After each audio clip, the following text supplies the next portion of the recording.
Penyidik Aspidsus Kejaksaan Tinggi Lampung menahan mantan asisten 2 Pemprov Lampung dan mantan Kadis Ketahanan Pangan, Tanaman Pangan, dan Hortikultura Lampung terkait korupsi pengadaan benih jagung 140 miliar rupiah. Sampaikan Bapak. Dalam penahanan ketiga tersangka, Edianto, mantan asisten Pemprov Lampung, Herlin pegawai, dan Imama yang merupakan sebagai rekanan proyek enggan memberikan komentar. Mereka bergegas menaiki mobil tahanan ke Jati Lampung yang hendak dititipkan ke Rutan Bandar Lampung. Edianto dan Imama ditahan di Rutan Bandar Lampung, sementara tersangka Herlin tidak ditahan karena menderita sakit. Saat ini Kejati terus menyelidiki korupsi benih jagung dan mencari kemungkinan tersangka baru.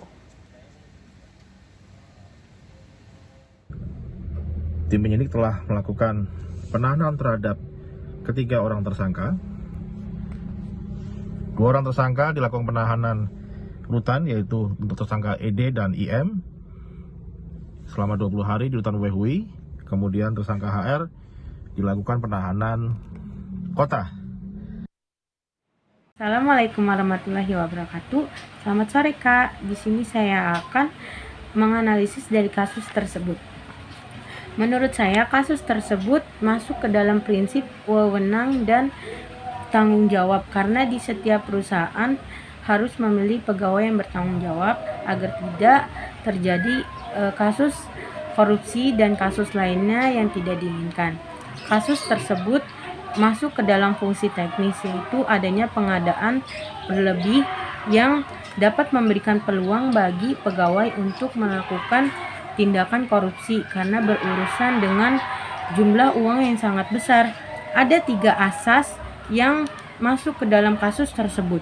Yang pertama ada asas prosedural, karena pegawai ASN itu tidak bekerja sesuai dengan prosedur dan perencanaan yang sudah ditetapkan oleh peraturan dan wewenang. Kedua, ada asas profesionalitas, karena pegawai ASN sudah melanggar kode etik profesi yang dipangku dan juga sumpah janji seorang pegawai. Yang ketiga ada asas akuntabilitas, yaitu karena pegawai ASN tersebut mengabaikan tanggung jawab yang diberikan seperti perencanaan, pelaksanaan, dan pelaporan pekerjaan. Yang terakhir ada regulasi. Tersangka diduga melanggar pasal 2 ayat 1 Undang-Undang Nomor 31 Tahun 1999 tentang pemberantasan tindak pidana korupsi sebagaimana diubah dan ditambah dengan Undang-Undang Nomor 20 Tahun 2001 tentang perubahan atas Undang-Undang Nomor 31 Tahun 1999 tentang pemberantasan tindak pidana korupsi JO pasal 55 ayat 1 ke 1 KUHP JO pasal 64 ayat 1 KUHP subsidiar pasal 3 Undang-Undang Nomor 31 Tahun 1999.